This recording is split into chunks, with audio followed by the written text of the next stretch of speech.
Mari kita mulai. Assalamualaikum warahmatullahi wabarakatuh. Selamat berjumpa kembali di mata kuliah perubahan sosial atau social change. Di minggu ini kita memasuki pertemuan yang kedua. Di kesempatan ini kita akan membahas topik yang kedua, yaitu kita akan membahas perubahan sosial. Apa itu konsep-konsep dasar perubahan sosial? Oke, sebagaimana Anda lihat dalam silabus. Oke. Untuk memahami konsep ini, saya akan berbagi screen bagi Anda supaya Anda bisa memahami persoalan dengan lebih bagus ya. Oke.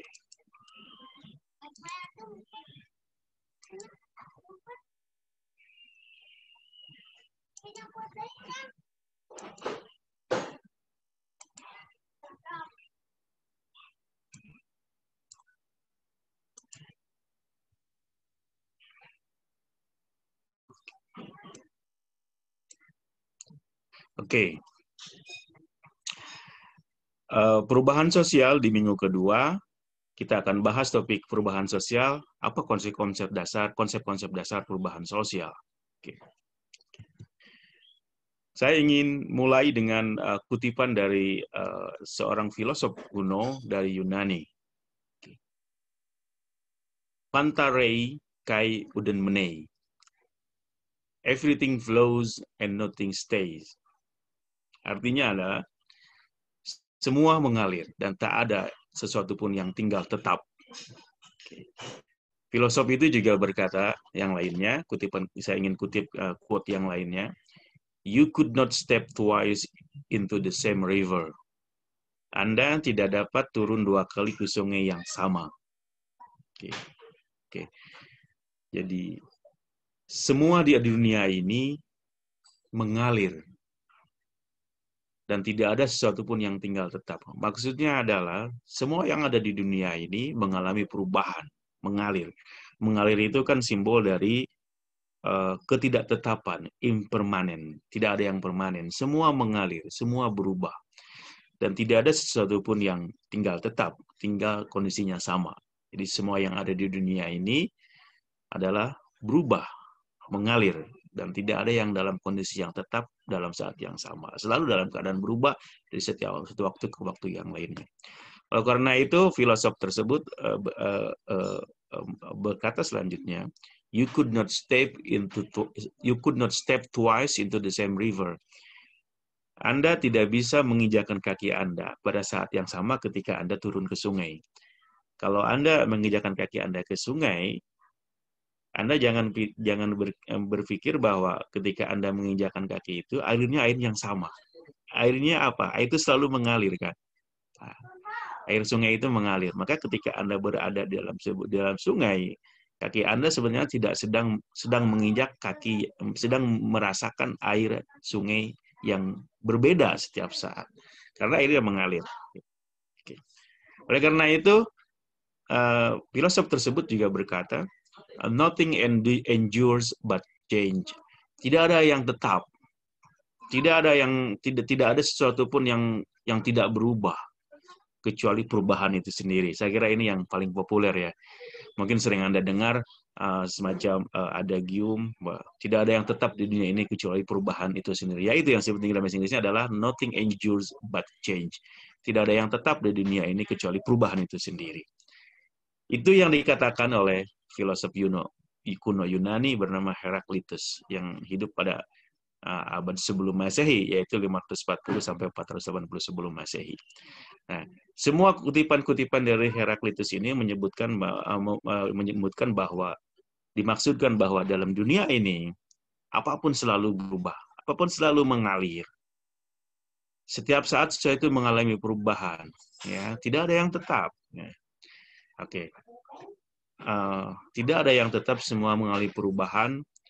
Oke, dalam dunia ini. Oke. Nah, kutipan-kutipan ini saya sampaikan kepada Anda sebagai dasar kita memahami topik mata kuliah kita, mata perubahan sosial.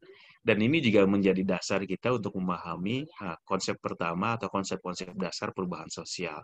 Bahwa pada dasarnya masyarakat karena sesuatu di dunia ini tidak ada yang tidak berubah, tidak ada yang tetap, semuanya mengalami perubahan kecuali perubahan itu sendiri, maka begitu pula masyarakat.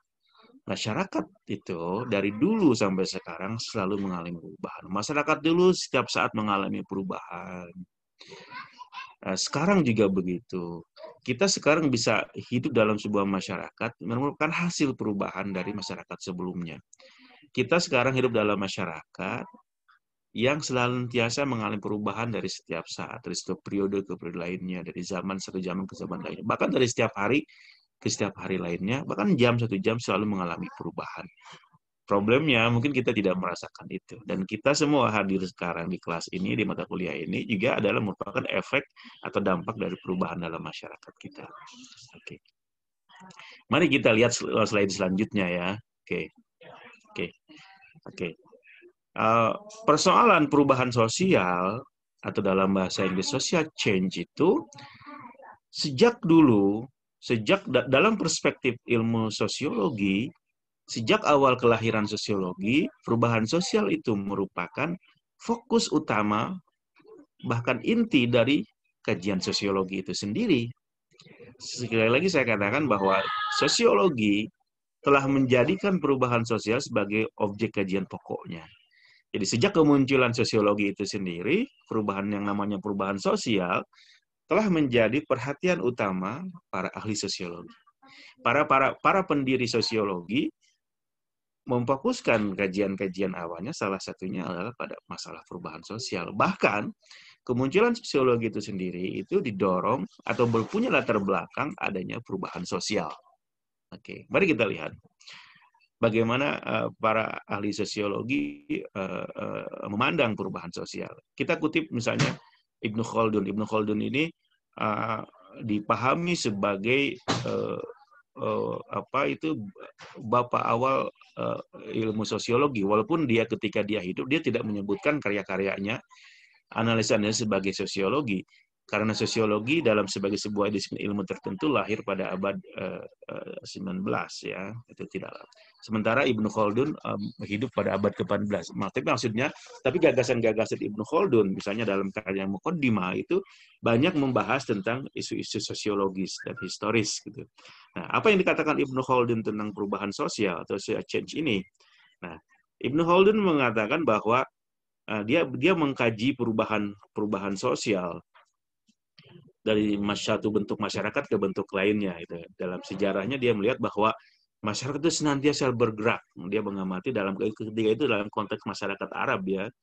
Oke.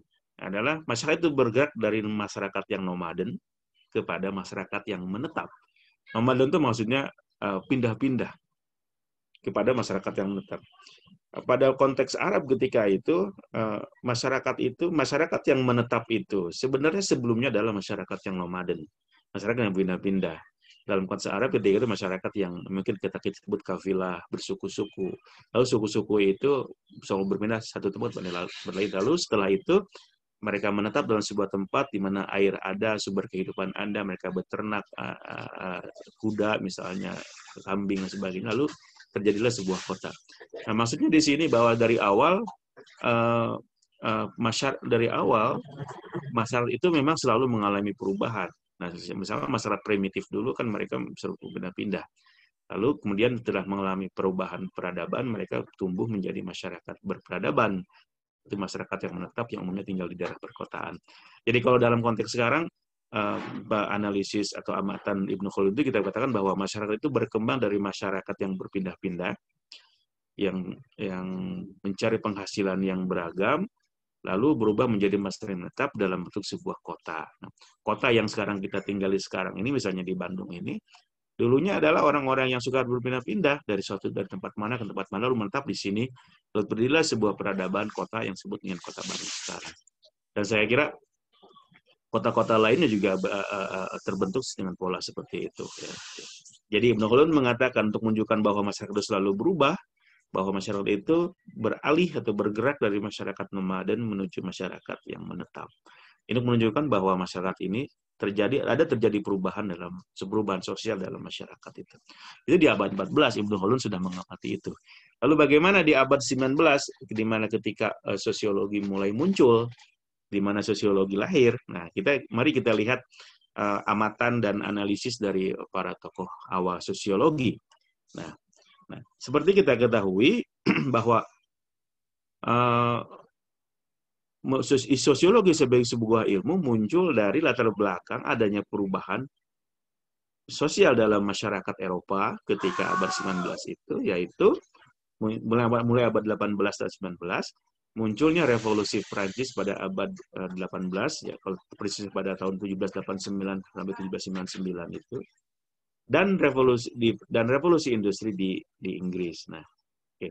Jadi ketika terjadi revolusi Prancis, di mana berubah masyarakat Prancis dari masyarakat feodalistik menjadi kepada masyarakat yang demokratis, ya, memang akibatnya fatal namanya revolusi. Keluarga kerajaan Raja Louis XVI misalnya itu semua dipenggal pakai giletin. Penjara Bastille yang menahan para tokoh-tokoh pertahanan politik diserbu oleh petani. Lalu muncullah gerakan-gerakan yang anti feodalisme, lalu muncullah gerakan baru, Prancis menjadi masyarakat yang demokratis. Nah, itu menimbulkan perubahan-perubahan sosial dalam masyarakat. Nah, okay. Begitu juga dalam revolusi industri yang terjadi di Inggris pada 1760 sampai 1840. Nah, revolusi industri ini ketika konsumsi produk-produk itu diproduksi secara massal dengan ditujukan kepada market dengan harga yang terjangkau, juga di mana tumbuh industri di masyarakat, orang berpindah terjadi perubahan dalam masyarakat Inggris ketika itu, orang-orang di pedesaan pindah ke kota. Tapi di kota juga mereka harus tinggal berdesak-desakan di rumah yang mungkin tidak layak, gaji yang murah, dan sebagainya. Ini juga berpengaruh menimbulkan perubahan sosial ketika itu. Nah, perubahan besar dua revolusi inilah yang melahirkan perubahan besar dalam masyarakat politik. Nah, ini menjadi amatan, mendorong para ahli sosiologi awal untuk mengkaji perubahan-perubahan sosial itu yang nanti akan melahirkan ilmu yang disebut dengan sosiologi itu. Oke. Mari kita lihat tokoh awal pencetus sosiologi, Auguste Comte. Auguste Comte mengatakan bahwa dia berdasarkan amatan dia mengenai setelah terjadinya revolusi Perancis itu dan juga revolusi Inggris, dia melihat bahwa masyarakat itu mengalami perubahan. Oke. Perubahan dalam hal apa? Nah, dia dari masyarakat yang statik kepada masyarakat yang dinamik. Nah, makanya itu dia membagi masyarakat kepada dua hal, yaitu social statics, struktur sosial itu adalah statik sosial. Jadi bagian-bagian masyarakat yang statis tidak berubah. Itu dia dalam hal ini dia mengatakan struktur sosial. Tetapi juga dia melihat ada bagian yang dinamis dalam masyarakat ini, yaitu dia sebut dengan social dynamics, aspek dinamik sosial. Nah, pada social dynamics inilah terjadi perubahan-perubahan dalam masyarakat itu, dalam fungsi struktural dan bahasa yang kita mudah. Kalau menurut Kom dalam struktur sosial tidak ada perubahan, misalnya struktur sosial itu ada lembaga ekonomi, ada lembaga sosial, ada lembaga politik, ada lembaga keluarga dan sebagainya, itu tidak mengalami perubahan. Tetapi Kom mengamati bahwa terjadi perubahan dalam hal fungsi-fungsi lembaga-lembaga itu, misalnya. Nah, ini disebut dengan social dynamics. Jadi fungsi-fungsi struktur itu mengalami perubahan, walaupun strukturnya itu sendiri tidak mengalami perubahan. Pada ide lain, Kom menjelaskan bahwa terjadi perubahan dalam tahap kehidupan manusia untuk menunjukkan bahwa masyarakat ini selalu berubah. Dia menyebutkan bahwa ada 3 hal yang saking populer, 3 tahap perubahan manusia untuk menunjukkan bahwa masyarakat itu berubah. Pertama, dari tahap teologis, bahwa masyarakat itu berubah dari masyarakat teologis yang dipenuhi oleh mitos-mitos, kepercayaan agama dan sebagainya. Lalu berubah kepada yang lebih meningkat kepada pemahaman metafisika, yang terakhir kepada paham positivistik. Yang positivistik ini merupakan puncak pemahaman tahap perubahan manusia, di mana ilmu menjadi dasar keputusan-keputusan dan tindakan-tindakan manusia yang berdasarkan kepada soal-soal empirisme, bahwa misalnya dalam ilmu itu kebenaran itu hanya sesuatu yang bersifat empiris. Nah, 2 ide Kom ini menunjukkan bahwa masyarakat itu mengalami perubahan, masyarakat itu tidak statis. Nah, ada perubahan-perubahan itu. Mari kita lihat juga tokoh awal sosiologi lainnya, Emile Durkheim. Durkheim mengamati bahwa masyarakat itu juga mengalami perubahan, tapi dia fokus kepada yang namanya solidaritas. Nah, maka dia melihat ada namanya solidaritas mekanik, ada di solidaritas organik. Nah, dia mengamati bahwa dalam masyarakat itu, dalam hal solidaritas, masyarakat itu mengalami perubahan. Yang dalam masyarakat tradisional atau primitif itu, masyarakat punya solidaritas dalam masyarakat tradisional. Yang dia sebut masyarakatnya memiliki solidaritas bersifat mekanik gitu. Mekanik karena seperti sebuah mesin saja. Orang dalam masyarakat tradisional itu memiliki solidaritas, tetapi solidaritas bersifat seperti spontan, seperti sebuah mesin bergerak dengan sendirinya seperti itu. Nah, kemudian dari solidaritas mekanik itu berubah menjadi solidaritas yang bersifat organik, yaitu ketika masyarakat berubah menjadi masyarakat yang primitif ke masyarakat yang modern. Nah, kita sekarang ini misalnya di masa modern kita masih punya solidaritas, tapi solidaritas itu tidak bersifat mekanik, tapi bersifat organik. Artinya kita memiliki solidaritas karena ada kepentingan kita sendiri, sesuai dengan peranan yang kita mainkan, gitu. Tidak bersifat mekanis atau spontan, tapi setiap orang punya solidaritas, tapi karena punya kepentingan berdasarkan latar belakangnya dia, sesuai dengan masyarakat modern yang rasional. Okay. Nah, begitu juga kita lihat pada tokoh sosiologi terkenal awal lainnya, yaitu Karl Marx. Ya. Nah, saya kira ini Anda pasti sudah tahu bahwa contohnya misalnya untuk menunjukkan bahwa ada perubahan dalam masyarakat itu, perubahan sosial, dia Marx mengamati ada perubahan bentuk masyarakat. Pertama, Marx mengatakan bahwa masyarakat itu pertama bentuknya bersifat komunal, primitif komunal, yaitu. Jadi ketika dalam masyarakat primitif yang komunal itu tentu saja analisis Marx itu berdasarkan bersifat materialistik ekonomik, yaitu ketika alat-alat produksi, sumber-sumber produksi itu dimiliki secara bersama, tidak ada kepemilikan individual. Nah, ini terjadi ke dalam masyarakat yang primitif. Ketika dalam masyarakat primitif, pemilikan itu bersifat komunal, tidak ada seseorang yang menguasai alat produksi sesuatu. Tapi alat produksi dimiliki bersama, hasilnya dinikmati bersama.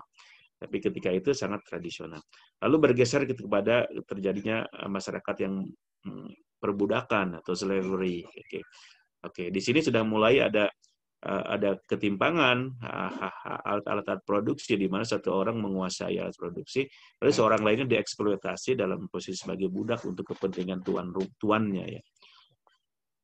Pergeseran selanjutnya dalam masyarakat menurut Marx ada munculnya masyarakat feodal. Nah, masyarakat feodal di sini kalau dalam bahasa kita adalah orang-orang yang tuan tanah, di mana suatu kelompok masyarakat elit menguasai sumber-sumber produksi berupa tanah. Nah, sementara yang lainnya adalah para penggarap tanah yang tidak punya tanah. Nah, di sini tidak terjadi ketidakseimbangan, satu memiliki tanah lalu menghasilkan uang yang memiliki produksi yang banyak, uang yang banyak. Sementara yang lainnya adalah para petani itu tidak punya alat produksi berupa tanah, mereka hanya menggarap saja, tapi mereka tetap miskin. Nah, itu sebenarnya masyarakat feodal di Eropa ketika itu.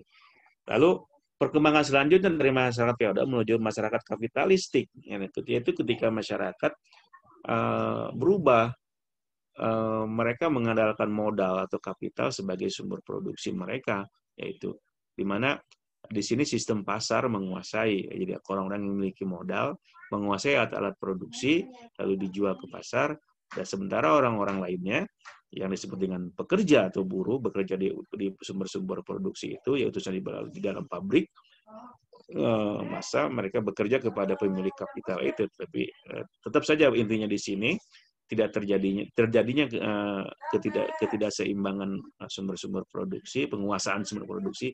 Yang satu sebagai kaum berjusi kapitalis menguasai sumber-sumber produksi berupa modal, berupa pabrik dan sebagainya, sementara yang lainnya para buruh tidak memiliki sama sekali. Nah, terakhir, asumsi Marx bahwa mengatakan puncak pergerakan terakhir dari sebuah masyarakat adalah masyarakat sosialis, di mana tidak ada lagi sebuah kelas, suatu kelas yang menguasai secara dominan sumber-sumber produksi, sumber-sumber ekonomi, tetapi dimiliki secara bersama dan hasilnya dinikmati bersama, sehingga tidak ada lagi ketidakseimbangan dalam hal sumber-sumber penguasaan dari produksi. Oke, di sini masyarakat sosialis terjadi artinya semua buruh sejahtera, tidak lagi mengalami penindasan seperti pada masa-masa sebelumnya. Oke, itu dalam pandangan Marx. Ini juga menunjukkan bahwa masyarakat mengalami perubahan sosial dan masyarakat primitif komunal kepada masyarakat sosialis.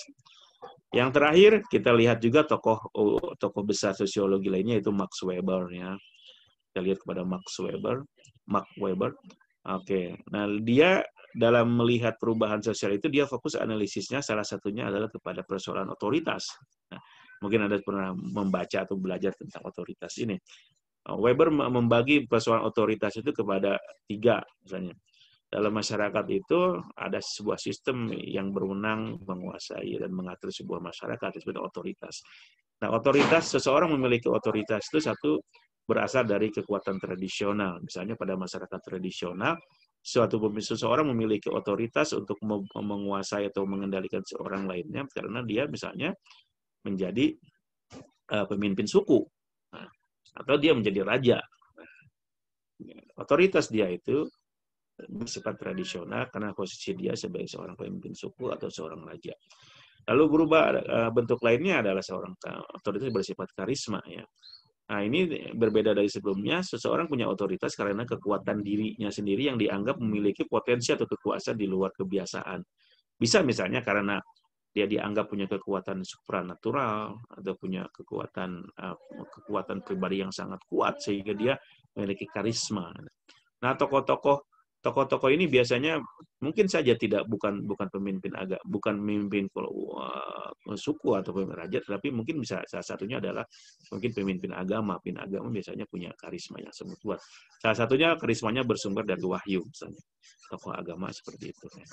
Yang terakhir, tahap terakhir dari otoritas itu didapatkan melalui bersifat legal rasional. Nah, pada masyarakat yang modern, otoritasnya itu didapatkan bukan secara tradisional atau karisma, tapi otoritasnya dilahirkan melalui alasan-alasan, melalui sumber-sumber yang bersifat hukum, legal, dan rasional.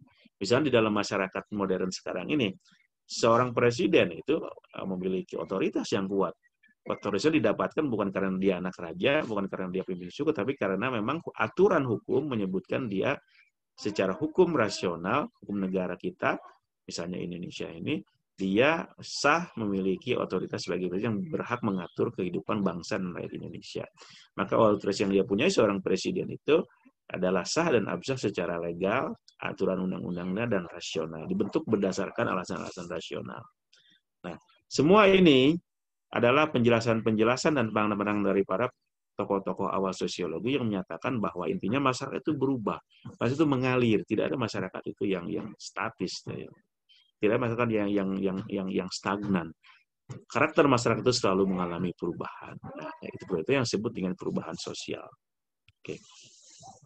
Oke. Pertanyaan selanjutnya adalah, lalu pertanyaannya adalah perubahan sosial itu apa sih gitu kan? Nah, gitu kan. Nah, para ahli sosiologi mencoba untuk menjelaskan apa itu perubahan sosial, social change. Nah, dalam hal ini banyak definisi dan banyak penjelasan tentang social change atau perubahan sosial itu. Tapi saya ingin mengutip beberapa satu saja supaya Anda punya gambaran cukup mengenai apa itu perubahan sosial. Oke. Social change involve alteration of the social order of society.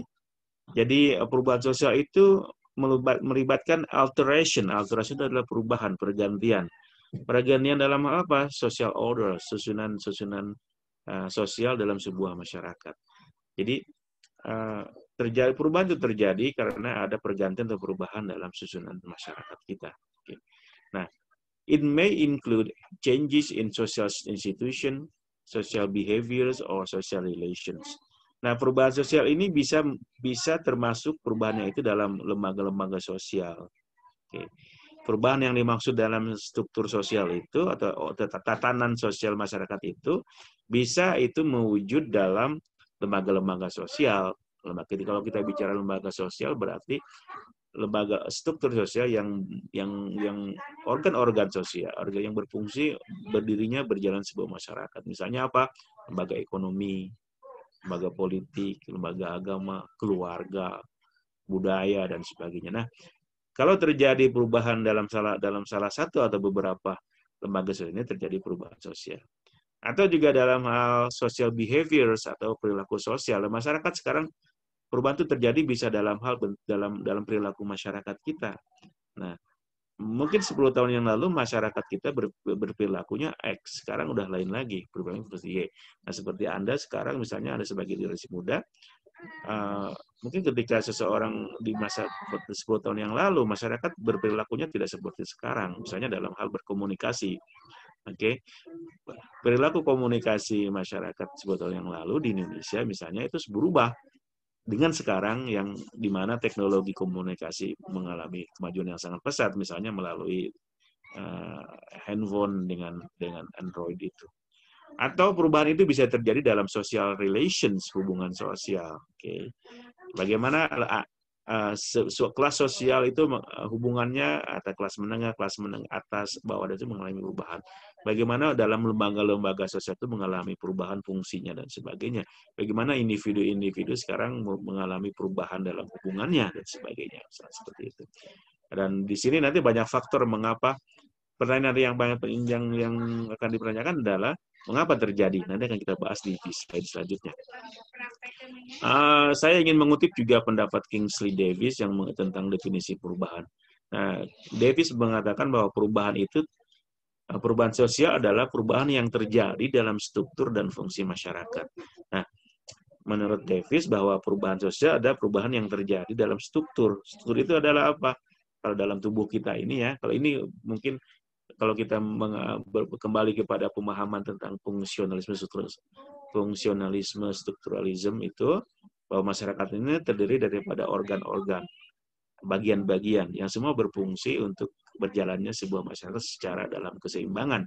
Nah, itu disebut struktur. Kalau dalam tubuh kita juga ada kepala, ada badan, ada kaki, dan sebagainya. Nah, dalam masyarakat kan ada begitu juga. Ada lembaga politik, lembaga ekonomi, lembaga budaya, ada individu dan sebagainya. Ini merupakan struktur yang berfungsi berjalan sebuah masyarakat.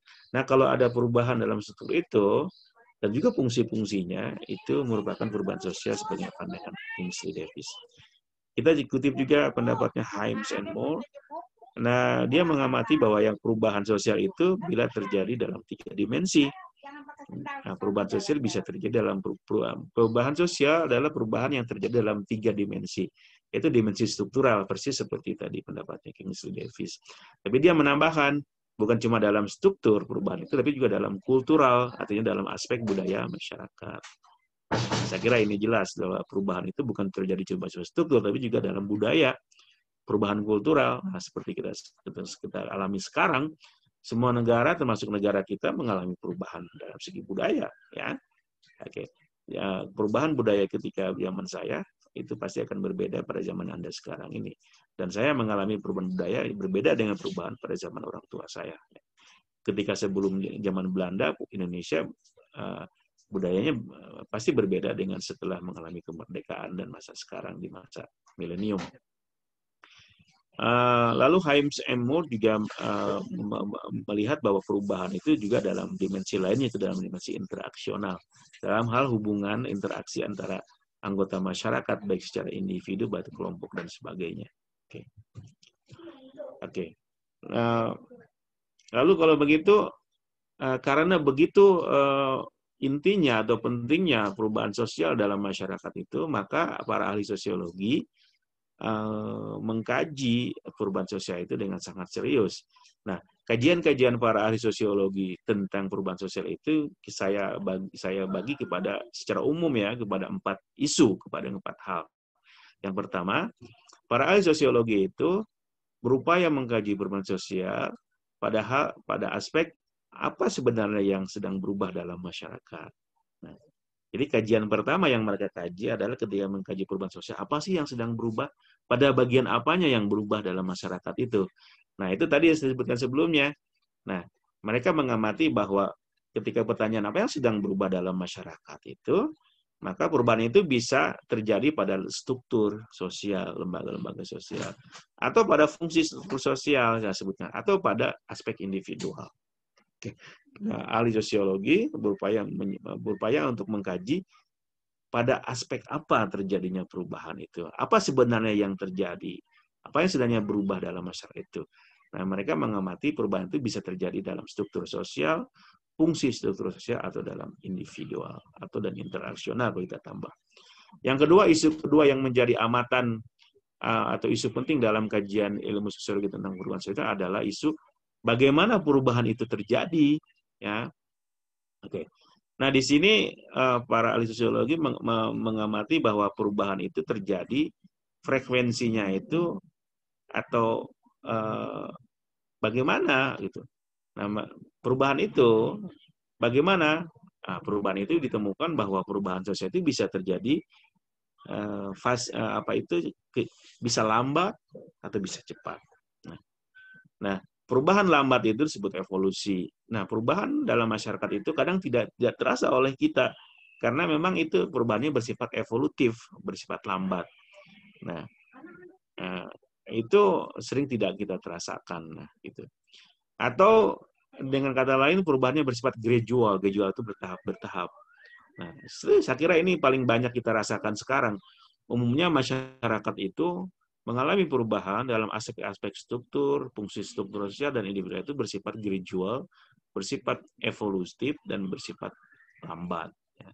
Tapi terjadi. Nah, seperti dalam dikutip awalan kutipan dari Heraklitus tadi, semua itu mengalir. Kadang kita kan tidak merasakan air itu mengalir. Nah, seperti kelihatannya diam air itu. Itu mengalir sebenarnya di sungai itu air itu ya. Begitu juga masyarakat. Kelihatannya diam, tidak ada perubahan. Padahal sebenarnya terjadi perubahan setiap saat dalam masyarakat. Tapi bersifat gradual, bersifat evolutif, bersifat lambat. Nah, tetapi juga para ahli sosiologi mengamati bahwa perubahan sosial itu bisa juga terjadi secara cepat. Nah, ini saya kira yang paling tampak dirasakan karena dampaknya luar biasa. Peristiwanya mendadak, biasanya spontan, dan efeknya luar biasa. Nah, perubahan sosial ini perubahan yang bersifat revolusioner atau drastis. Nah, yang contohnya apa? Contohnya seperti tadi revolusi Prancis itu. Nah, revolusi Prancis itu bersifat cepat, revolusioner dibanding itu ya, walaupun berlangsung bertahun-tahun, tapi bersifat revolusioner. Dampaknya dirasakan keluarga kerajaan Louis Prancis itu semua dipenggal, perubahan struktur sosial misalnya terjadi, masyarakat berlomba ke kota dan sebagainya. Begitu juga dalam revolusi industri. Terjadi perubahan yang luar biasa, tumbuh pusat-pusat industri di perkotaan, orang-orang desa pergi ke kota, membuat terjadilah perumahan-perumahan kumuh di perkotaan, mereka mendapat upah, tapi mereka dieksploitasi oleh kaum kapitalis kepentingan industri. Tapi dampak positifnya adalah apa? Kebutuhan-kebutuhan masyarakat yang bersifat massa seperti pakaian dan makanan itu bisa diibaratkan dengan mudah oleh masyarakat. Nah, perubahan ini bersifat revolusioner. Yang paling gampang misalnya terjadi di revolusinya di Rusia yang kita lihat di situ berubah. Sama seperti Prancis bahwa kekaisaran Tsar hancur, muncullah Uni Soviet dengan komunismenya juga. Nah, atau yang di bawah revolusi, yang tidak revolusi tapi juga mengalami perubahan yang cukup besar, yaitu reformasi seperti di Indonesia. Soeharto jatuh, itu karena perubahan sosial yang cukup cepat, tapi bukan revolusi, karena hanya pada aspek sosial, politik saja, yaitu pada munculnya reformasi yang digerakkan oleh mahasiswa dan masyarakat banyak. Isu ketiga yang menjadi perhatian para ahli sosiologi dalam mengkaji perubahan sosial adalah aspek mengapa terjadi perubahan sosial. Nah, ini di sini para ahli sosiologi mencoba untuk menggali mengapa terjadi perubahan sosial, mencoba untuk melihat dan menganalisis sebab-sebab terjadinya perubahan sosial, dan faktor-faktor apa yang mendorong perubahan sosial, sekaligus juga faktor-faktor yang menghambat terjadinya perubahan sosial. Nanti akan untuk aspek ini, untuk pertanyaan ini saya akan bahas secara khusus di belakang, ya, mengenai kira-kira mengapa terjadi perubahan sosial, mengenai sebab-sebab dan faktor-faktor yang mendorong terjadinya perubahan sosial. Yang terakhir, saya kira yang menjadi isu pokok yang menjadi perhatian para ahli sosiologi dalam membahas perubahan sosial adalah persoalan apa dampak perubahan sosial tersebut. Nah, tadi kan sudah diidentifikasi apa itu perubahan sosial, bagaimana perubahan itu terjadi dan mengapa terjadi. Nah, sekarang dampaknya. Apa dampak dari perubahan tersebut bagi masyarakat? Nah, pasti sesuatu perubahan ada dampaknya, ada impact-nya, ada akibatnya, ya sebagainya. Oke. Nah, dampaknya ini bisa bersifat individual, artinya berlaku kepada individu, personal, anggota masyarakat. Nah, di mana terjadi perubahan perilaku dalam masyarakat. Ketika sebelum terjadi perubahan X, masyarakat secara individu berperilakunya begitu A. Tapi setelah terjadi perubahan sosial, perubahannya menjadi berubah. Contohnya misalnya yang paling gampang adalah ketika terjadi perubahan, nanti saya sebut satu faktornya adalah teknologi. Ketika ditemukan sebuah teknologi yang bagus, maka perubahan akan terjadi pada level individual misalnya. Nah, misalnya kita temukan teknologi komunikasi. Contoh sekarang teknologi komunikasi dan informasi sangat luar biasa. Sekarang ditemukan handphone itu luar biasa dengan teknologi Android yang murah itu. Nah, itu membawa perubahan dampak yang besar kepada perilaku individu. Sekarang orang kemana-mana mungkin berkomunikasi cukup dari rumah seperti kita sekarang ini.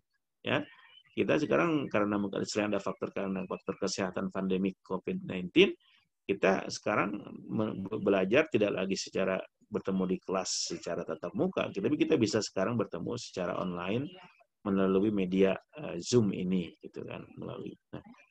Orang sekarang dengan ditemukannya misalnya teknologi handphone itu berakibat kepada apa dalam masyarakat kita? Contoh yang paling gampang adalah berkurangnya misalnya ya penghasilan para pemilik angkot atau supir angkot, karena orang ketika pergi cukup telepon saja, order ke tokonya tanpa perlu turun ke jalan naik angkot dan sebagainya, cukup menggunakan handphone saja, order melalui handphone. Nah, dampaknya juga bisa selain bersifat individual bisa juga bersifat struktural. Nah, terjadi perubahan yang di awal tadi, perubahan dalam level struktur dan fungsi struktur masyarakat. Misalnya keluarga, yang paling nampak adalah keluarga. Di sekitar 10-20 tahun yang lalu misalnya, atau satu generasi yang lalu, fungsi keluarga itu pasti berbeda dengan fungsi keluarga seperti sekarang. Memang fungsi keluarganya tidak berubah, lembaga keluarga masih ada, tetapi fungsinya menjadi berubah. Nah, sekarang dulu misalnya ya, di satu generasi yang lalu, yang ibu-ibu kita itu adalah dominan di rumah.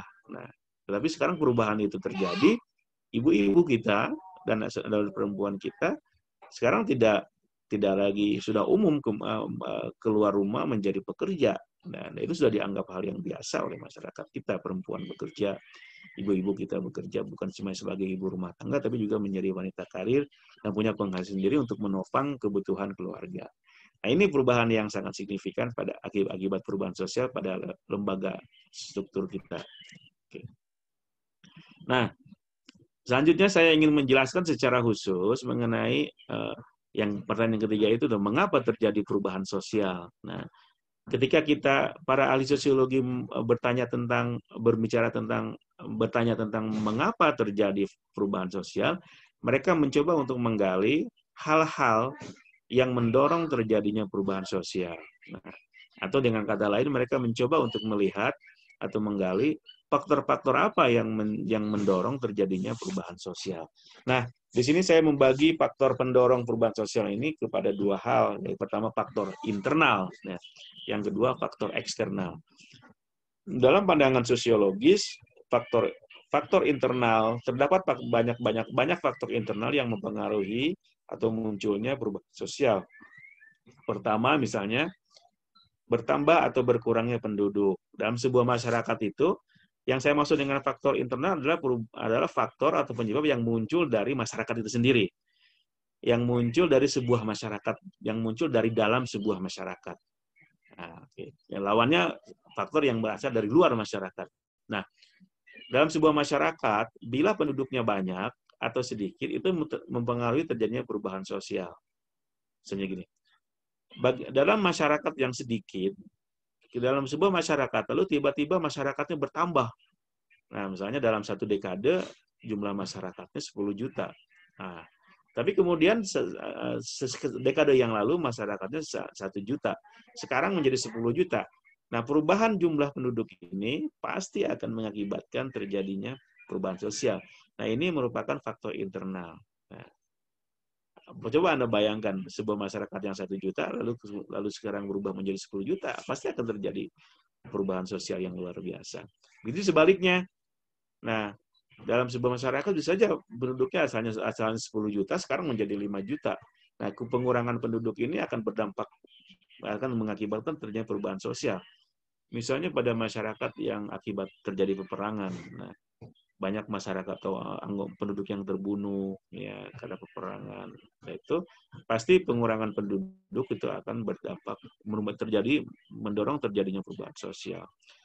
Karena apa? Pasti kalau berkurangnya bertambah penduduk berarti berkurang tenaga kerja. Nah, oke. Nah, sementara industri misalnya memerlukan sebuah tenaga kerja seperti di Eropa pada tahun 50-60 itu mereka kekurangan tenaga kerja. Tumbuh industrialisasi di Eropa Barat bisa seperti Belanda yang pernah saya tahu. Itu penduduknya Belanda itu sedikit, maka untuk memenuhi kebutuhan tenaga kerja mereka mendatangkan orang-orang dari Turki dan dari Afrika dan sebagainya untuk memenuhi tenaga kerja di pabrik-pabrik mereka.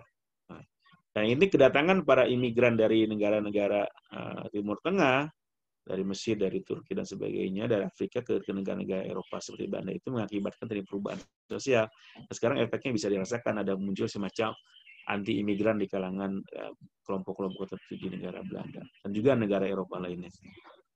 Faktor internal lainnya yang mendorong perubahan sosial adalah penemuan baru ilmu. Nah, ketika sebuah masyarakat itu mampu menciptakan inovasi-inovasi baru dalam ilmu dan teknologi, pasti berdampak kepada terjadinya perubahan sosial. Nah, saya sebut tadi yang paling gampang tuh, teknologi handphone, komunikasi. Itu sangat jelas dampaknya bagi kita rasakan. Mobil misalnya ya, karena masyarakat yang sudah punya kemampuan transportasi yang bagus, itu akan berdampak sosial yang sangat luar biasa.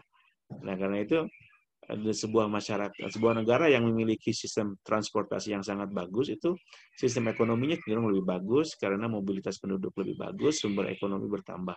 Karena itu saya kira sangat logis kalau presiden kita yang sekarang, Pak Jokowi, berupaya untuk menggenjot infrastruktur khususnya dalam transportasi, dibukanya jalan-jalan tol dan sebagainya, supaya apa?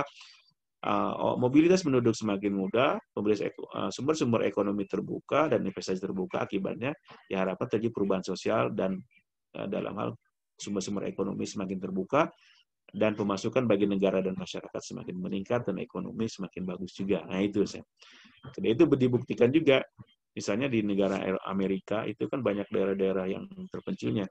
Daerah kosong itu justru yang dibangun pertama kali ketika membuka sebuah daerah itu adalah jalannya. Konflik. Nah, ini adalah faktor internal ketiga yang mendorong terjadinya perubahan sosial.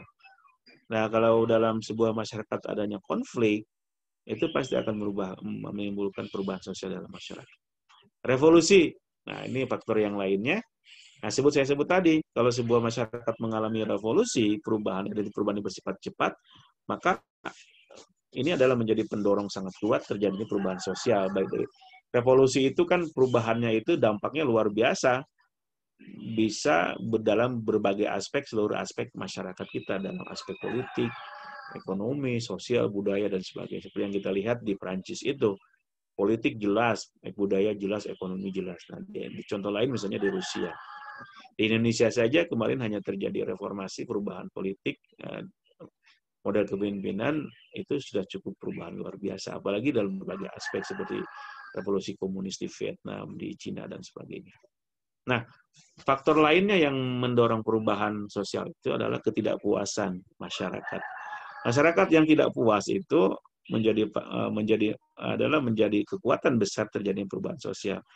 Nah, ini justru menjadi aspek yang positif ketika Anda merasa tidak puas terhadap keadaan, Anda terdorong untuk melakukan perubahan. Nah, perubahan itu tentu perubahan-perubahan yang ke arah yang lebih bagus. Nah, seperti contoh tadi, dalam masyarakat tidak puas terhadap sistem pemerintahan politik ekonominya zaman Orde Baru Soeharto, lalu mereka menggalang kekuatan mahasiswa bersama politisi yang anti Soeharto dan ekonomi pengusaha dan sebagainya, sehingga ketidakpuasan ini muncul dalam namanya reformasi tahun 98. Faktor lainnya adalah open stratification. Maksudnya apa? Kalau masyarakat tidak lagi memandang persoalan kelas secara rigid, secara kaku, tidak lagi melihat perbedaan kelas itu sebagai sesuatu yang dipersoalkan, maka masyarakat ini akan memiliki kekuatan besar untuk mengadakan perubahan sosial. Nah, tidak seperti misalnya di India ya, masih memegang masalah kasta. Nah, ada kasta Brahma, kasta Sudra, kasta Ksatria, kasta Sudra, dan yang paling rendah kasta Dalit. Nah, masyarakat yang masih memegang persoalan stratifikasi sosial dengan sangat ketat ini cenderung susah mengalami perubahan sosial. Ya. Tapi sebaliknya bagi masyarakat yang terbuka dan tidak lagi mempedulikan masalah perbedaan sosial ini, cenderung lebih mudah terjadinya mengalami perubahan sosial. Selanjutnya adalah ideologi. Nah, ideologi di sebuah bangsa, sebuah masyarakat itu menjadi faktor pendorong perubahan. Nah, ada masyarakat yang punya keyakinan bahwa perubahan itu adalah sesuatu yang mesti. Mereka tidak takut terhadap perubahan. Nah, ini menjadi faktor bagi kemajuan masyarakat itu sendiri. Misalnya, faktornya apa? Ideologi apa? Contohnya ideologi demokrasi. Nah, bagi masyarakat yang memegang ideologi sebagai yang memegang ideologi demokrasi, cenderung kan masyarakatnya terbuka. Mereka tidak takut berbeda pendapat secara politik dan sebagainya. Mereka bebas berserikat, berkumpul dan sebagainya. Maka ideologi ini akan menjadi faktor pendorong perubahan-perubahan positif bagi masyarakat. Oke. Tapi nanti sebaliknya juga di faktor penghambat, ideologi ini juga bisa menjadi faktor penghambat perubahan sosial, di mana ideologi yang dipegang adalah ideologi yang justru anti terhadap perubahan. Oke, nanti kita lihat di belakang. Oke. Yang kedua adalah faktor eksternal. Nah, terdapat beberapa hal yang mendorong perubahan sosial itu, tapi faktor ini berasal dari luar sebuah masyarakat. Nah, apa? Bencana alam, saya kira ini jelas. Bencana alam itu kan kekuatan yang berada di luar kemampuan manusia, masyarakat secara umum. Maka ketika terjadi bencana alam, itu menjadi faktor pendorong perubahan sosial. Contohnya nih kita, yang paling gampang. Di negara kita, tahun 2004, Aceh terkena tsunami. Ya. Dan sekarang adalah masyarakat Aceh sudah sekitar 10 tahun lebih mengalami bencana tsunami itu. Coba Anda perhatikan, saya yakin bencana alam itu sudah merubah masyarakat Aceh dalam banyak aspek, mungkin aspek politik, aspek ekonomi, aspek budaya dan sebagainya. Nanti pada satu topik di pertemuan keberapa saya lupa ada aspek persoalan ini, ada sosiologi bencana yang memiliki pengaruh besar terhadap perubahan sosial. Dalam hal Aceh misalnya kita lihat tsunami itu mendorong terjadinya perubahan politik, yaitu GAM yang Gerakan Aceh Merdeka yang sangat anti pemerintahan pusat Indonesia, akhirnya mau berunding dengan pemerintah pusat dan akhirnya sampai sekarang terjadi perdamaian yang sangat bagus di Aceh ya. Mudah-mudahan itu berlangsung sampai selanjutnya. Oke. Faktor eksternal lainnya bagi terjadinya perubahan sosial adalah perang. Nah ini, mudah-mudahan ini tidak terjadi dimanapun termasuk di negara kita. Perang itu faktor yang sangat kuat terjadinya perubahan sosial dalam sebuah masyarakat dan bangsa. Oke. Ini saya kira sudah cukup jelas, tidak perlu saya uraikan. Sekarang masih terjadi perang di Timur Tengah, di Syria, di Yaman dan sebagainya. Itu membuat saya yakin mendorong terjadinya perubahan-perubahan yang sangat mendasar bagi masyarakat di sana. Oke. Tapi perang ya namanya pasti banyak faktor pendorong perubahan sosial, dampaknya sangat tidak bagus. Nah, yang ketiga, saya kira ini bagus, perlu Anda perhatikan dengan baik. Faktor eksternal perubahan sosial itu dalam bentuk kebudayaan luar, gitu. Ketika sebuah masyarakat memiliki kontak dengan kebudayaan luar, itu mereka mempunyai pendorong untuk terjadi perubahan dalam diri mereka. Nah, sebaliknya, kalau sebuah masyarakat tidak punya kontak dengan masyarakat di luarnya, maka perubahan cenderung tidak ada. Nah, maka ketika masyarakat ingin berkembang, sebenarnya mereka mesti membuka diri terhadap kebudayaan lain. Nah, di sini perlu tentu saja ada persoalan budaya luar, ada yang bagus, yang tidak bagus. Oke. Nah, ideologi juga sama, Ideologi itu juga bisa berasal dari dalam masyarakat, satu masyarakat atau dari masyarakat, dari luar masyarakat itu sendiri. Nah, itu bisa menjadi faktor eksternal perubahan sosial. Oke. Nah, selain faktor pendorong juga ada faktor penghambat. Nah, saya sebut tadi, ketika sebuah masyarakat kurang berinteraksi atau bahkan sama sekali tidak ada kontak dengan kebudayaan lain, cenderung masyarakat ini tidak mengalami perubahan yang lamban, kalau tidak dikatakan tidak ada. Misalnya masyarakat yang tinggal di daerah terpencil, pegunungan yang sangat dalam, itu cenderung perubahan yang terjadi di sana sangat lambat kalau tidak dikatakan tidak ada. Misalnya di daerah kita di pulau-pulau Sumatera masih ada suku-suku yang terasing, ada suku anak dalam di sana. Mereka hidup dalam hutan, interaksinya sangat terbatas dengan masyarakat tua, dan perubahan di sana terjadi sangat terbatas. Oke. Tentu ini ada nilai positif dan nilai negatifnya ya, perubahan atau kontak dengan kebudayaan lain itu.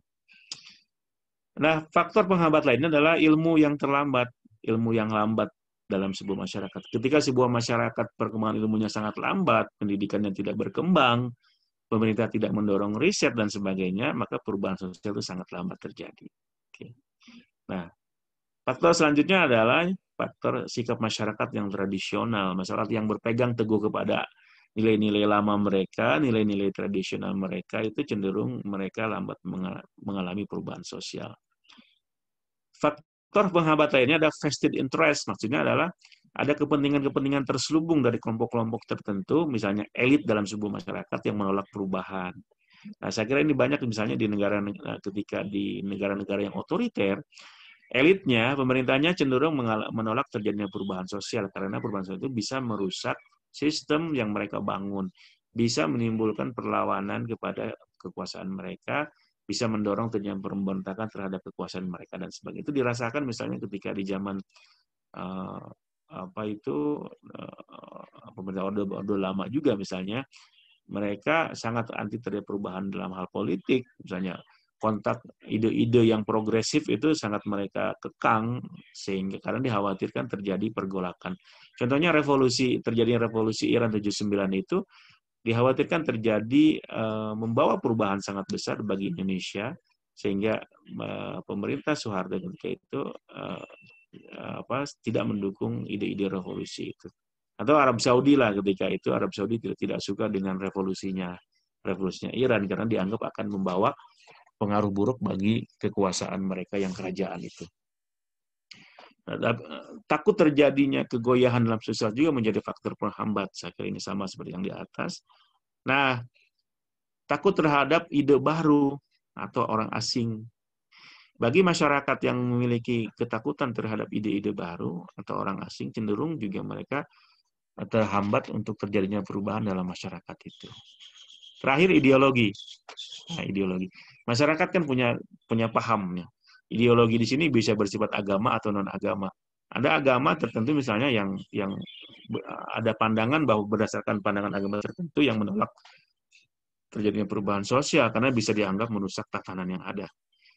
Nah, kalau mereka memegang ideologi yang tertutup, maka mereka cenderung menolak hadirnya kontak dengan budaya lain, temuan-temuan baru, ilmu baru, dan sebagainya, sehingga lambat terjadinya perubahan sosial bagi masyarakat itu. Ya. Oke. Saya kira itu penjelasan saya yang fundamental, yang mendasar tentang pertemuan kita hari ini, tentang perubahan sosial, apa dan bagaimana konsep-konsep dasar perubahan sosial itu ya. Oke. Mudah-mudahan Anda mendapat gambaran yang lumayan memadai mengenai perubahan sosial itu di pertemuan kali ini. Untuk selanjutnya, nanti kita akan membahas topik ini di sesi question and answers dan juga tutorial di media interaktif Zoom pada di siang hari nanti ya. Saya harap Anda sudah menonton video ini, lalu Anda mencatatkan komentar Anda dan pertanyaan Anda yang nanti akan disampaikan pada forum tanya jawab dan tutorial kita di pertemuan selanjutnya. Oke, saya harap nanti Anda berpartisipasi aktif, bertanya ketika Anda tidak paham, Anda menyampaikan ketika Anda tahu, dan selanjutnya dan membantu kawan Anda yang mungkin kesulitan menjawab. Oke, terima kasih, semoga ada manfaatnya. Oke, sampai ketemu di pertemuan selanjutnya. Assalamualaikum.